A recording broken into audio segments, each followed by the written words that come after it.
All right, and we are recording. Hey everyone, and welcome back to Comic Breakdown. If you're new to the channel, do me a favor and hit that sub button, hit that notification bell. Make sure you're not missing any of the content that we have coming out, because today we're going to be diving into something really awesome and really new. We're going to be doing an interview with the writer and the creator of Area 51, the HELIX Project. And I gotta say, like, we've covered this issue number 1 on this channel so far already, and I really did enjoy it. It was a lot of fun. It's a noir style comic book, which is even more fun because it's actually becoming more popular that we're seeing noir style. So all right, and so we have here with us today to do an interview is Trevor Fernandes. Say it again. I can't get it right. Lenkiewicz. I believe in you. I have faith. Fernandes Lenkiewicz. All right. So welcome. Thank you for being on the show. I really much appreciate it. Yeah, so let's just dive into this and tell us about issue number 1. Tell us about Area 51, the HELIX Project.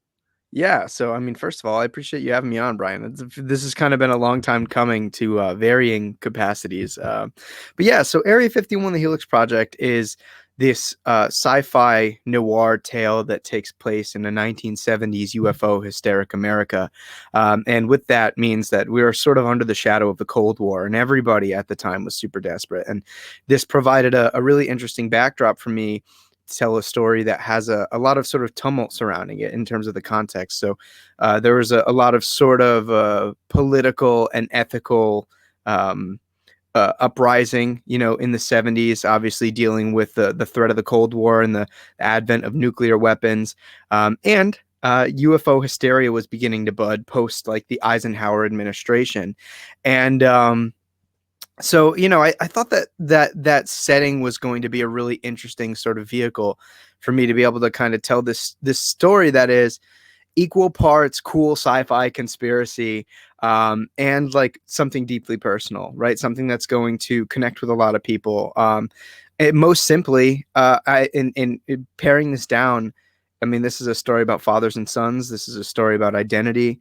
This is a story about loss, mental health, the idea of living in service to a memory of somebody. We've all had somebody in our lives whose sort of mental health or personality was affected by, perhaps varying, age being one thing, circumstances out of their control. And you kind of have to juggle the idea of reconciling who you remember them being versus who they are now, amongst other things. But a lot of this kind of spans from my background. So I studied molecular and cellular biology for 3 years at the University of Connecticut before I realized I wanted to be a writer.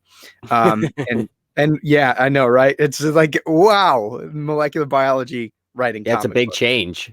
Absolutely. But it goes to show you the passion, man. Like, this is something I wanted to do more than anything. And, they say to write what you know. And, when I started writing this, I was 21 going on 22. And I didn't know a lot. I only really knew my personal experience. And I was like, okay. I always get kind of upset when you read like a sci-fi character or a sci-fi story, and it just seems like the science is coming out of nowhere or it's all total BS. And I kind of wanted to take what I know and springboard it into something that obviously dwells into the realm of fiction, but like takes actual science and like just moves with it, Yes, 100%. Yeah, so basically, with this super sort of tumultuous backdrop, the government has this project called the HELIX Project, where they graft the DNA of an extraterrestrial being and try to implant them into soldiers in order to create super soldiers, because these extraterrestrial beings are able to manipulate their DNA on a molecular level. And so obviously that just has countless applications to the war, especially in something like the Cold War, where it was a stalemate for decades. So there's a lot of tension leading up into this. And one of the questions that this story asks is that at what cost does that come, and to who? Yes, 100%. And I I really do enjoy the the alien aspect, because right now it is a big phenomenon. You know, people are talking more and more about Area 51. They're talking about UFOs. They're talking about the probability of UFOs being out there. So this is a great comic to have come on. Actually, I wanted to show everybody. Let me see if I can get in the camera. This is not the variant. This is the original cover. This one is actually really awesome. I like it. It's unique, and I'm not taking this one out of the package, but this is the variant. You gonna take the stickers out of there? Or are you gonna leave No, I'm not taking. Nope, they're staying in there. I love this variant. I have the poster as well. I have it somewhere secure. I'm waiting to get it framed. I love that variant more than anything. And I also forgot to mention that Trevor is also a comic book reviewer over at DarkKnightNation. And so you guys check him out. Go ahead and subscribe to his channel, like him. He has a lot of awesome reviews as well. And that's another reason I believe that, you know, this comic in this series is going to be so successful, is because you are very critique when it comes to these things. You're I don't want to say cynical, but you're cynical to a degree, you know, and it definitely is a good thing when you become a creator like you are, because now you're critiquing your own stuff to such a degree that we have this amazing #1 issue that came out of nowhere, and it's just absolutely phenomenal. Thanks, man. I appreciate that. Yeah, you know, the thing was, and it all kind of started with that. I didn't have a lot of friends to talk about comic books with. And so I was like, you know what, I'll do this YouTube thing. Just kind of get some comic book conversation off my chest. And I just my background in science, you know, I think is where that sort of analytical side stems from. I approach that sort of creative outlet with a scientific brain, which is what I think kind of makes this book different and makes my style of reviewing a little bit different from what you might find. And it just became more and more sort of analytical, and to the point where, you know, some of our peers in the review space would call me like a surgeon. They would say I would dissect the comic book. And I kind of got to a point where I was like, you know what? I feel like I have, at the time, was like, I kind of have a little bit of sort of literary know-how, writing know-how. And I feel like I have the eye for it. So around that point, it was when I actually decided to change my field of study and just study literature, learn how to write, learn craft, learn how to, you know, create a world and to create characters that are going to entertain, appeal, and connect with people. And so when it comes to this, I'm kind of like a sponge. I'm soaking in all of my influences, whether it's just my sort of nature as a reviewer, or, you know, what I understand about poetry, prose, obviously comics, screenwriting, everything, to try to create the most effective story that I can. Because, you know, I mean, comic books are like the best creative medium of all time, and like inarguably the most underappreciated. You know, it can do things that are sort of indicative of all of those mediums, you know, that I mentioned before, and more. And it can do everything a movie can, but at a much smaller budget, you know? Yes. So, you know, it would just, the comics were like the perfect playground for me to take all those sort of influences and to take, you know, that critical eye and to try to make something of my own. And, you know, I'm definitely, like you said, I can definitely be considered a cynic when it comes to the way I review comics, but it's entirely because I'm trying to study the craft from the people who are in the position that I want to be in. I want to figure out what's working as a reader, why I want to try to ask the questions and intellectualize why something is appealing to me, why it is entertaining me, why am I laughing, crying, smiling, frowning, why am I not reacting at all? And to take those things and apply them to my own work, you know? And you've done a really good job doing that. How old are you? I can't remember your age again. 23. 23. See, that is an absolutely ridiculous age to be writing how good you are. Thanks, And that goes to show how much passion you actually have for this. Because just for example, you know, we have the King in Black line going on right now with Marvel Comics, and a lot of these issues are just bland, missing so much core depth to the dialogue. And, you know, they may be short and they may be, you know, filler issues, but it doesn't mean you can't write them with some kind of meaning behind them. And for you to be 23 years old and to be writing, better than some of these individuals is really astonishing. And it goes to show, how much time and effort you put into that. Because most people 23 years old, I know when I was 23, I definitely wasn't diving into literature, trying to learn and absorb as much as I can. I That's appreciate that. absolutely amazing. I love it. Thank you, man. That's really kind of you to say. Yeah,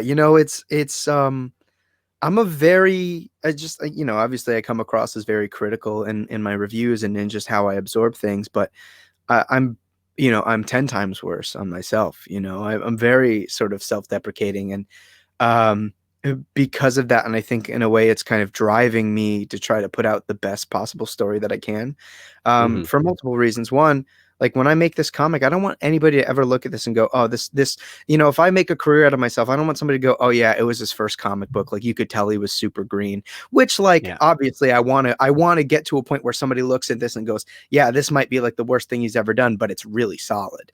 Um, Yes. and so, I want to keep learning. I want to keep growing. With that, I want my ground floor to be pretty high up there. And I want to swing for the fences. I think that especially, coming up on issue 2, I'm trying to pull off tricks as a writer that I think are more advanced than where I think I am as a writer. But only time will tell, depending on how that's going to be received. There are certain things and ways that going throughout the series that, I'm going to try to play some really, really sort of subversive tactics in the writing. And you never know until you try.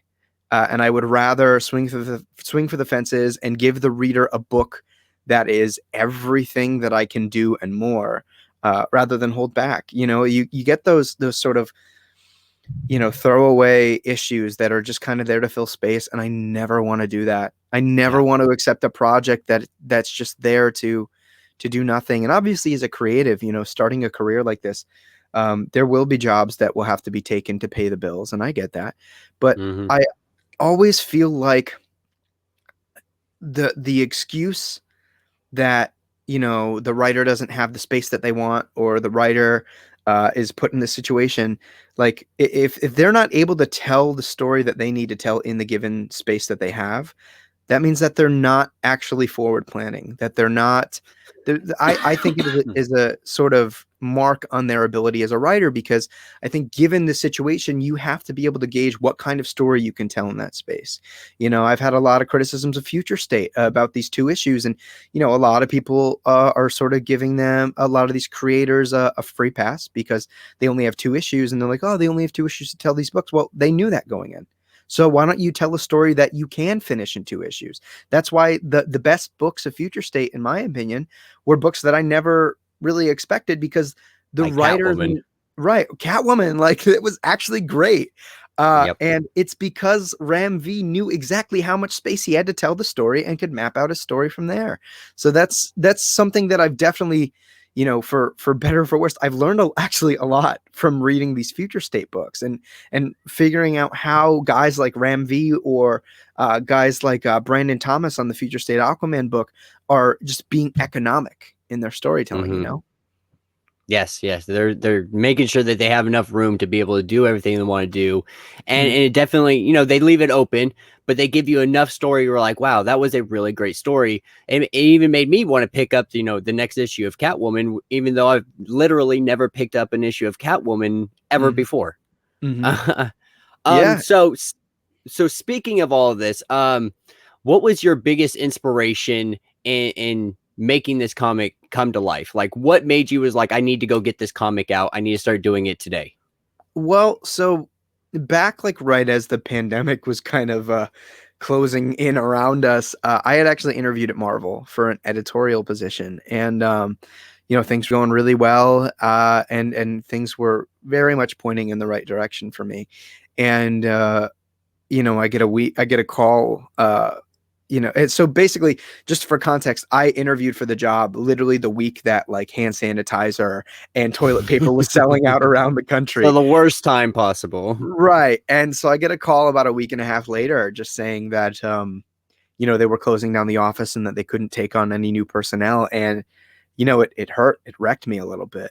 And, at that point, I knew that this wasn't the ideal environment for me to start a career, but I needed to start a career. I needed to get Hmm. myself out there.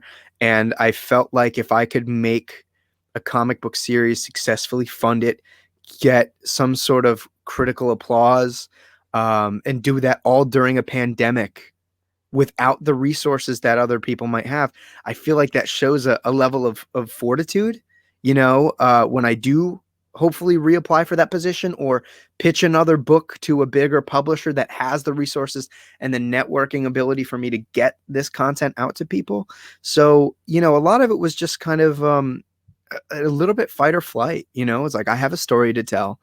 I can't keep waiting for the world to provide me with the best opportunity to do it. I just have to do it. Hmm. Yep. And that's exactly why I ended up starting this YouTube channel was Hmm. around the pandemic era. I'm pretty sure I wasn't getting the comics I wanted Hmm. to see reviewed. So I was just like, you know what, I'm going to start doing it myself. Yeah. And it really picked it up. And I've seen a lot of a lot of indie comic creators really start to get into high gear, especially with everything going on with DC and their distribution issues and all that stuff, and just all the politics that surround it. Indie comics have really started to make a rise, and people like you that are hungry for it are really being able to make a name for themselves now. And it's never been easier with Kickstart and Indiegogo and all the other fundraising things. Which, Yeah. by I the way, mean, I don't think we've mentioned that yet. You do have issue number 2 in Kickstarter right now. There's going to be a link in the description. You guys can check it out. Be sure to purchase this comic because you're going to want it. yeah, and for I appreciate that. And for anybody that hasn't picked up issue 1, there are plenty of easy opportunities for you to snag it through this Kickstarter campaign. Whether it is in one of the reward bundles, or if you scroll all the way down, there's actually an add-on menu with information on how to add on various things. Whether it's a signed copy of issue 1, the A cover, the B cover. There are actually opportunities for you to get commissions from my artist, which are from my interior and A cover artist, which is super, super cool. I'm really glad to be able to provide that for you guys, amongst other things. So definitely go check it out. If you haven't gotten a chance to read issue 1, definitely check out Brian's review. He did a great commentary on the book. And if you do end up liking issue 1, I can promise you that issue 2 is 10 times better. You can definitely tell that I'm starting to hit my stride as a new comic book writer, that I'm not only more confident, but just sort of more spatially aware of what I'm allowed to do. And I start to kind of pull a couple more narratively risky moves in terms of what we're doing on the page, right? How can I create the most impact that is authentic, right? That is gonna spike you in the chest and leave you on page 24 of this book going, "Where's issue 3?" Mm-hmm. Yes, 100%. Speaking of the artist, who is the artist on this again?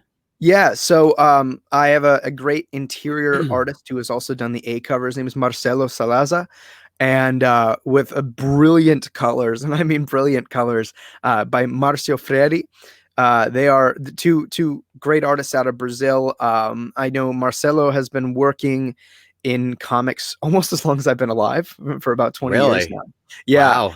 Wow. So he's been a great sort of creative partner to approach this with. And I'm not I'm not always the easiest to deal with, and I acknowledge that. I'm very particular. And for a new guy to go into this writing very full scripts, you wouldn't believe, like, the script to issue 1 for a 24-page comic is almost 40 pages. And it's Wow. because I want the vision to be there, but I don't want it to be overbearing on the reader. So there's so much more detail that goes into creating this book on the sort of behind the curtain than what actually shows on the page. And Marcelo is just great at doing his best to interpret that, and at times, adding his own flair to things. There's actually a really, really great, again, another cliffhanger in issue 2, and I had directed a very specific angle, a very specific shot, and everything. And he in his layout, he had actually approached it with the camera at a totally different angle. And I actually think what he did was better. And his sort of prowess and experience as a visual artist and as a visual storyteller, and my sort of specificity, really kind of combined to create something that is, I think, better than the parts. Better than, well, yeah, better than the sum of its parts. And so, there are moments where, even if I'm being very sort of specific in what I want, if I feel like he has a better idea on something, I'm more than willing to say, hey, let's do that. I think that works 10 times better.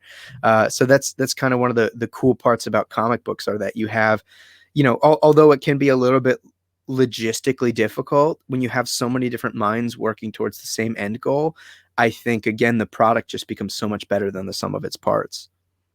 Nice. So, with his artwork, what was the first thing that you saw in his artwork that made you want to grab him? Like, what was it like? This guy is going to be the guy to draw my comics for me. This is going to be the guy that colored my comics for me. Yeah. So, the thing with Marcelo was that one of the things that I have a problem with a lot of, comic book artists, and this is super like craft specific, is that they don't know when to like spot their blacks. And that means like literally just placing dark fields of black where they need to go in order to create a sense of depth. Gotcha. And that's something that Marcelo is particularly good at. And I know that seems kind of oddly specific, but a lot of indie creators and even a lot of professional creators don't, I think, sort of lose a lot of depth to their artwork because they just don't know where to place those dark shadows, how to gradiate out from them. And that sort of sense of depth that I think ultimately contributes to the sort of cinema of the comic book is very important to me and the type of story that I want to tell. So he also just is really great with his figure drawing. And I know that that's something that is, really important to like the average comic book reader. A lot of us come from reading superhero comics, and there's literally nothing like looking at a Jim Lee Batman, just in this cool, menacing or action pose, or, just standing there and having a presence to him. And, Marcelo does in his own way very much sort of capture that sense of presence and that sense of, I would say, realism, although he's not a realism artist, if that makes sense. Mm-hmm. Yeah. No, and it's definitely the kind of artist you want on a noir style comic book as well, and then that'll segue us into the next question is, why did you pick a noir style versus just doing a full color or maybe black and white?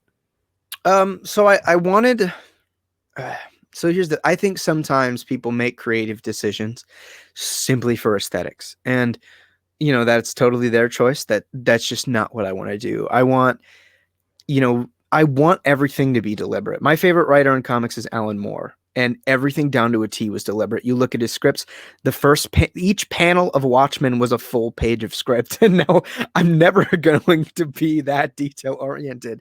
I would like to amount to some similar level of deliberation, and for there to be layers, like Brian, I want you to, like, at the end of the series, I want you to be able to reread issue 1 and go, oh, I didn't pick that out the first time or the second time, and so on and so forth. And I want to add those layers to the work to where there's so much there that you can enjoy it from the beginning. And as you continue to reread it, there's more it's not to quote Shrek, but it's like an onion. It has layers, Yeah.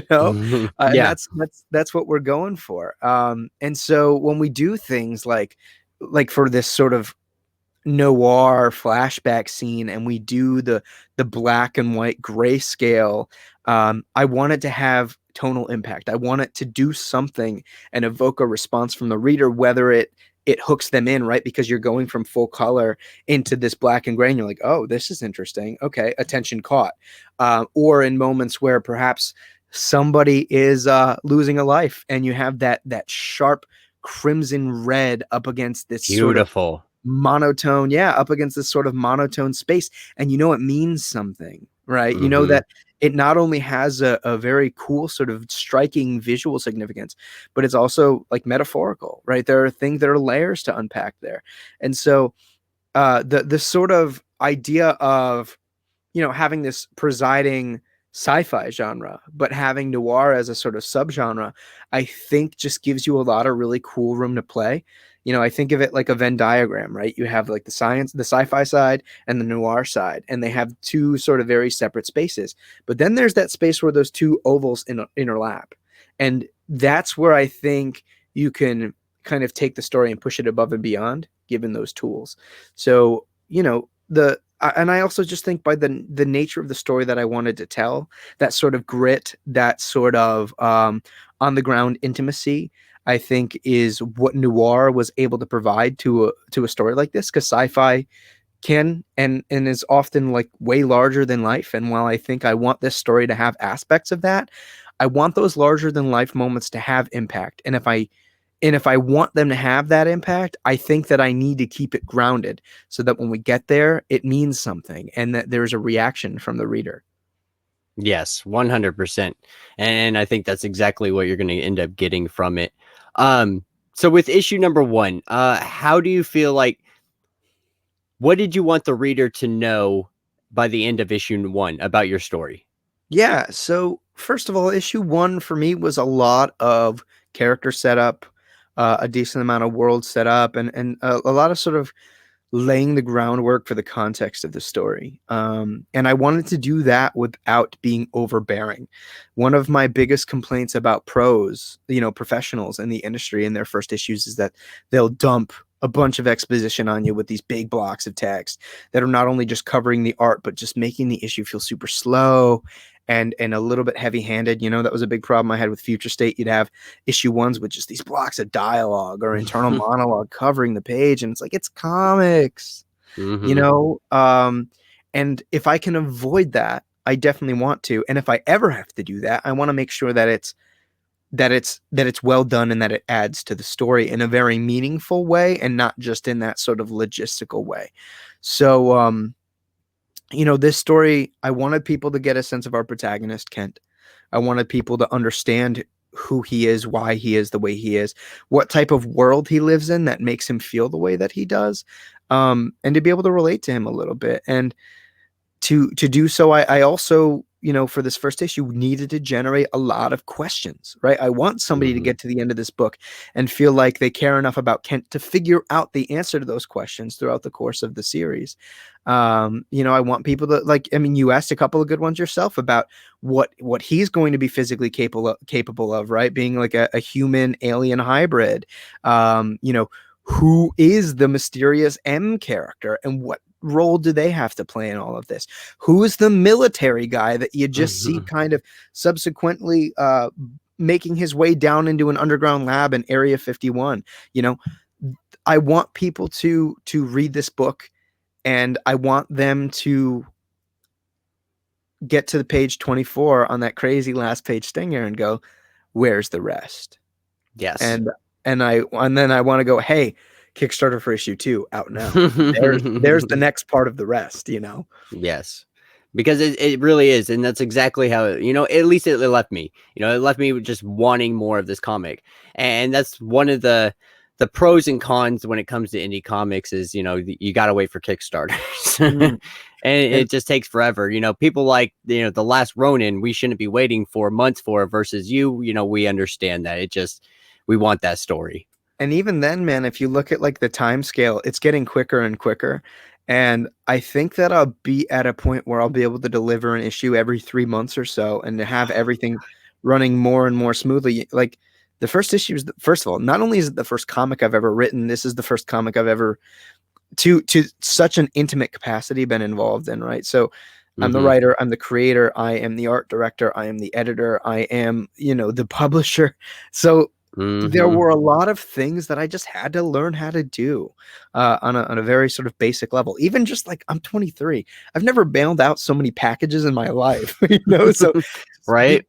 Just becoming aware on how to do that. Like for example, like with your stuff, with that big print, I had issues with people, unfortunately, with the state of the holidays and COVID, like that I had like two backers that had damaged prints, and I ended up resending them out. But after with that knowledge, I had to repackage all of the all of the print packages and add a little bit more support to them. Just basic things like that, where I'm Mhm. like, oh, these people are going to do their job, right? Like I give enough packaging. They won't sit there and beat it with freaking Mjolnir, and bend the shit out of it. But they do. And that Yeah. was a lesson that I had to learn, Mhm. Yeah, that's definitely not a fun lesson to learn either.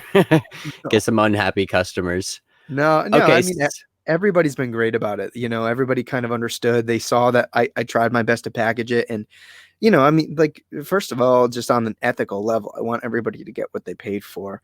Second of Mhm. all, starting my own sort of brand, I want to make sure people understand that, like, the customer, the reader, their experience, whether it is on a sort of creative level, reading the book, or on a sort of capitalist level, buying a product, like, that their needs are met. That's really important to me. I mean, I managed a $2 million store for a couple years, retail, at a young age, and I know the importance of treating your customers well. Yes. That is literally everything. That's why Amazon built their whole company off of, and now look at them. Yeah, yeah.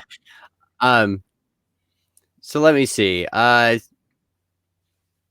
If any, what did I ask you? What kind of message, you want your comic to send? I think you asked me what I was trying to do with issue 1, not necessarily the Okay, message. yeah. Uh, So my next question is, what kind of message are you trying to get out there, if any, if you have any message at all? yeah, yeah, of course. I mean, I think that every good story has something to talk about, and that's something that I'm definitely trying to do here. And so I think to varying degrees, I want people to be able to read this book and connect with it on their own level, and approach these themes on their own sort of individual basis. But really, like, this is a story about us. It's a story about people. The need to grow and change, and the ability to admit when we're wrong, the ability to take those experiences and grow from them. And just the fact that, like, we're all people, everybody deserves to be treated like people. And whether we come from a different place, we have a different understanding of the world, you know, that is kind of like what makes us special, that sort of melting pot. But aside from that, it's also about how difficult we make it for people to develop their own personal identity if it doesn't sort of appeal to the sort of current social context of the world, and to be able to understand that the sort of difference between us is what makes us great, because we're going to be able to understand things intellectually and emotionally that the other person might not. Mhm. um and so that's kind of a very important thing to me, like, right now we're under so much sort of political tumult and like fire. And this story, I kind of want to cut through that a little bit. I want to remind us that, like, you know, we're people, and we can think differently and we can act differently. Obviously, there are sort of ethical boundaries that we all need to abide by, but, like, that's kind of what makes us special, like, 100%. like, what makes this conversation great is that you're from Texas, you have your experience, hustling, and being in the armed forces. I'm a college student, that's worked his whole life in order to do what he needs to do. I changed my degree. What makes this conversation special is that we're different, and we're providing our different experiences and our different ways of thinking. It wouldn't be as good of a conversation if it was just me talking to myself or you talking to yourself. So that's a big part of what I want this story to get by, is that, like, deep down, like, we're all people, and we all need to be treated like people, and we need to see people for who they are, not exactly what they are, but who they are, who they decide to be. um and that's big. And just with the pandemic, we're seeing a lot of people, and with sort of plummeting mental health. So that is sort of a sort of sub discussion that I want this book to present, and just talking about, you know sort of being able to cope and grow from that sort of mental and emotional anguish. You know, there's a lot that I'm trying to do here, both in a sort of entertaining way, you know, where you can see somebody turn into this crazy amorphous alien creature and kick some ass, but you can also see that there's a deeper conversation to be had about, you know, some of the things that we just mentioned. Yes, 100%. And I can only imagine getting feedback on your first comic book and seeing how different people reacted to it and how they may have gotten something different than what you're trying to actually bring to the table, and how that could, you know, be really opening to you and seeing all the different perspectives that come in on your comic. 100%. And that's so important to me, as especially as a young writer, but as a writer in general. Like, I want to know what I'm correctly communicating to people, what types of things people with different sort of mindsets are able to take from this stuff, whether it is overall sort of successful in providing a sort of individual connection between myself and a reader, right? Because ultimately, like, again, this is all sort of wrapped in crazy sci-fi noir conspiracy, but like, this is also a sort of dialogue between me and somebody picking up the book, right? Hmm. Like, and those conversations are all going to be different depending on who is picking up the book. And on a sort of very basic level, I want to make sure that all of these things that we're doing are successful on varying degrees. And I'll only know that if people let me know, hopefully politely. Yeah. But I feed on and I thrive on feedback. I love, you know, hearing what people think, for better or for worse, about this book, because I want to continue to grow. And, you know, whether or not some feedback is done with sort of kindness in mind or malintent, either way, I think I'm able to sort of discern that and to grow, you know, and to become a better writer and to be able to tell a story next time that is even more successful than what this story is able to do, in terms of, again, providing something that both entertains and has that sort of open dialogue with the reader. Yes, 100%. Okay, so I have two more questions for you. These ones are going to be pretty easy for you. How many issues can we expect to come from this line? Is it going to be a series? What are your plans for that? So right now, Area 51, the Helix Project, is a 6-part series that I think might. So here's the thing: I'm a little bit more keen on keeping a finger on the pulse and making sure the story has the amount of space that it needs in order to be told the right way. But as of right now, it's looking like it's a 6-issue series. If the Kickstarters continue to get progressively sort of more notice, I would like to make it easier and more accessible on everybody else and just do a double-sized issue 5. And provide that last leg of the story in a more digestible bite that is, I think, just a better overall reading experience for everybody. And for anybody that does become an avid reader of mine, that means that's the sooner that I can start talking about another book, because I have a couple other projects in mind right now.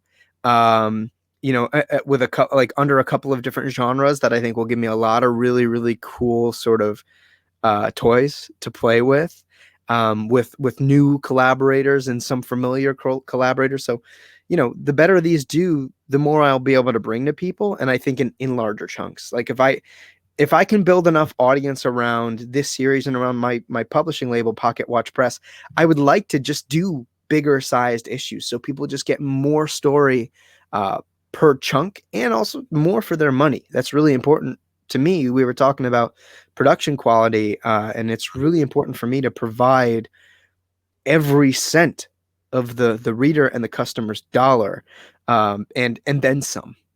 Yeah, hold that thought.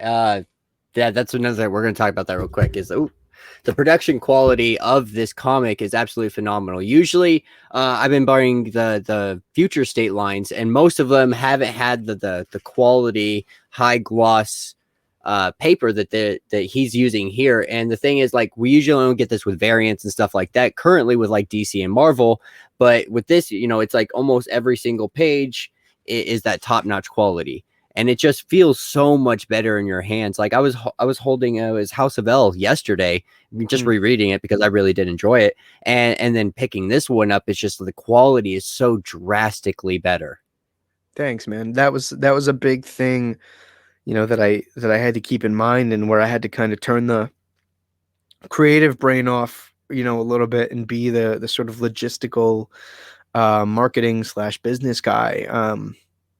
And I just wanted a product that maintains, and that has a shelf life, and that people hold in hand. I'm like, oh, this just feels good to read, right? Like, you're appealing to different senses, and people, obviously think about visually, right? How it reads, how it looks, but the more senses you can engage in something like this, the better. And if somebody reads this like, man, like, this just feels good in hand, and because of that, I think I just kind of want to read it again and again and again, and Mhm. it exposes them to more of the material. But again, I just, on a really basic level, I want people to get their money's worth. I'm a comic book guy. I've been buying comic books for years. I've been frustrated with a lot of production qualities on books, and stuff literally just kind of being hit before it even touches my hand, from simply being on the shelf. So I wanted to avoid that. I wanted to create a product that, as a consumer, that I would be proud to pick up off the shelf.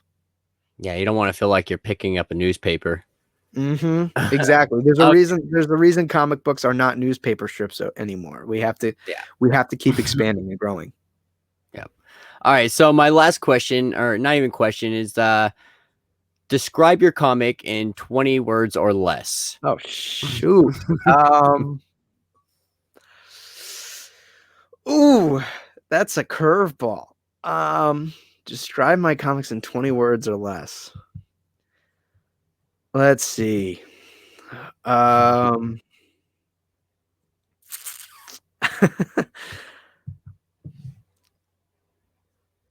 Government conspiracy mixed with daddy issues, great art, and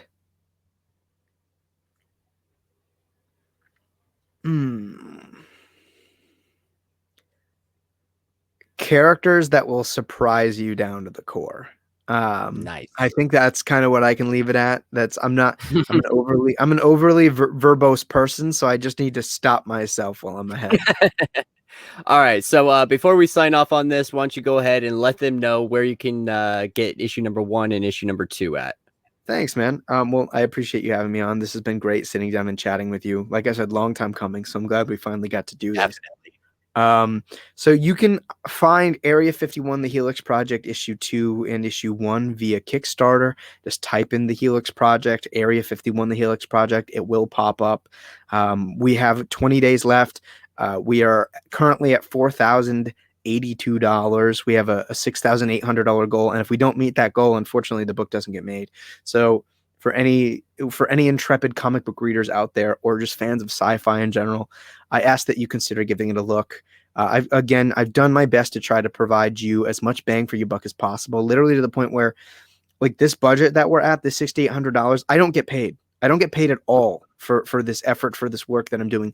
This is all production costs, shipping, manufacturing, things like that. There's actually a breakdown towards the bottom of the Kickstarter page, but throughout the page, you'll find a sort of promotional video that I made, along with interior art, cover art, even a page of script nearby a page, so you can kind of see what a little bit of the process is like behind the scenes.